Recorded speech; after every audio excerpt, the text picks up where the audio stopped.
मैंने गोरकन बाबा से पूछा कि बाबा जी गुनहगारों की कब्रों का भी कुछ अहवाल बताएं। बाबा जी अफसरदा लहजे में बोले, अब आदमी की कब्र तैयार करते हुए बहुत मुशक्कत करना पड़ती है।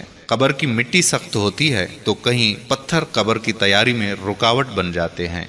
आजकल कब्रों की खुदाई के दौरान सांप और बिच्छों का निकल आना आम सी बात हो गई है। कई कब्रों की खुदाई करते हुए अजीब सी वहशत और घबराहट तारी हो जाती है, चूंकि कब्र की खुदाई नंगे पांव की जाती है। कई कब्रों की खुदाई में मेरे पैर जलने शुरू हो गए थे। मैंने अपनी जिंदगी में कब्र की तैयारी के दौरान कब्र से धुआं भी निकलते हुए देखा और आग के शोले भी। कई कब्रों में तदफीन के बाद कब्रों पर रात को आग जलती भी देखी और कुछ कब्रों से चीखो पुकार भी सुन चुका हूँ मैं। ये बातें बाबा जी मेरे मुख्तलिफ सवालों के जवाब में मुझे बता रहे थे और आलम तसव्वुर में मैं अपनी कब्र के फिक्र में गुम हो गया कि न जाने मेरी कब्र से रोशनी निकलकर गोरकन का वजूद रोशन करेगी या गोरकन के पैर जला डालेगी, और फिर क्या खबर कब्र भी नसीब हो कि ना हो।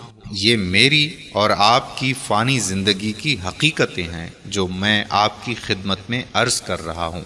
कब्र हमारा वो मुस्तकिल घर है जिसमें हमारा सूर के फूंके जाने तक रहना मुकद्दर ठहर चुका है। कभी कभी अपने दिलों को मोह लेने वाले आर्जी घरों को कुछ देर के लिए फरामोश करके कब्रिस्तान में, जहाँ मैं और आप अपनी मुस्तकिल रिहाइश इख्तियार करने वाले हैं, जाकर उनके मकीनों की रिहाइश गाहों को भी देख आया करें, ताकि अपनी रिहाइश गाह के प्लाट का भी अंदाज़ा हो और उसमें अपनी रिहाइश के लिए ख्यालों और तस्वुर में ताने बाने भी बनते रहा करें। कब्रिस्तान दुनिया की वाहिद इंटरनेशनल और बाल हाउसिंग सोसाइटी है जिसमें आपको 2 गज का प्लाट बगैर तरक्याती कामों के मिलता है, जहां हर फर्द को अपने प्लाट में रोशनी, कुशादगी, खुशगवार हवाओं और बागात वगैरह का इंतजाम पहले से खुद करके आना पड़ता है। लिहाजा क्या ही अच्छा हो कि जब मैं और आप अपने मुस्तकिल घरों को जाएं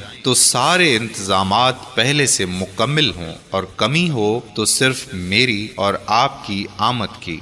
अल्लाह अज़्ज़ो जल हम सब की इस आने वाली मंजिल को आसान बनाए, आमीन या रब्बुल आलमीन। मेरे निहायत ही मोहतरम व मुकर्रम क़ारीन इकराम, चलते चलते एक आखिरी बात अर्ज करता चलूं कि अगर ये वीडियो आपको अच्छी लगी तो थोड़ी सी मजीद जहमत कीजिए और अपने दोस्तों से भी शेयर कर लीजिए। यकीन कीजिए कि इस काम में आपका बमुश्किल एक लम्हा सर्फ होगा, लेकिन हो सकता कि इस एक लम्हे की उठाई हुई तकलीफ से आपकी शेयर करदा वीडियो हजारों लोगों के लिए सबक आमोज और बायसे मग़फ़िरत साबित हो। अगर आपने अभी तक हमारा